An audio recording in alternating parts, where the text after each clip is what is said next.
କନ୍ଧମାଳ ଜିଲ୍ଲାରେ ଅଧିକାଂଶ ବ୍ଲକଗୁଡ଼ିକର ଜନସାଧାରଣ ନେଟୱାର୍କ ସମସ୍ୟା ଯୋଗୁଁ ହନ୍ତସନ୍ତ ହେଉଥିବା ଜଣାପଡ଼ିଛି।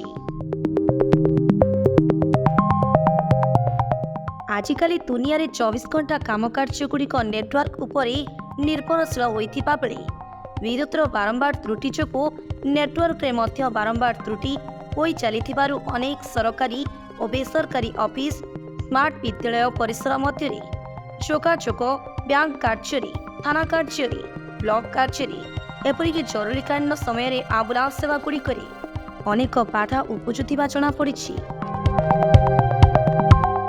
ଅନେକ ସ୍ଥାନଗୁଡ଼ିକରେ ଟାୱାର ବସାଯାଇଅଛି ସତ, କିନ୍ତୁ ମେସିନ୍ ନ ବସାଯାଇଥିବାରୁ ନେଟୱାର୍କ ବେକାର ହୋଇ ପଡ଼ିଥିବା ବେଳେ ଅତ୍ୟନ୍ତ ଜରୁରୀ କାମ ପଡ଼ିଲେ ଲୋକମାନେ ନେଟୱାର୍କକୁ ଅନୁସରଣ କରିନାହିଁ ନଥିବା ଅସୁବିଧାର ସମ୍ମୁଖୀନ ହେଉଥିବା ଜଣାପଡ଼ିଛି।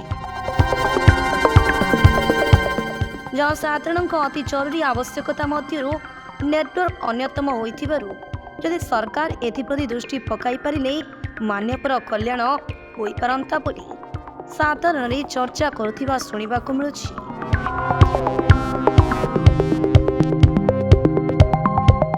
କନ୍ଧମାଳରୁ ବିବେକାନନ୍ଦ ପ୍ରଧାନଙ୍କ ରିପୋର୍ଟ, ନ୍ୟୁଜ୍ ଲକ୍ଷ୍ମୀ 7।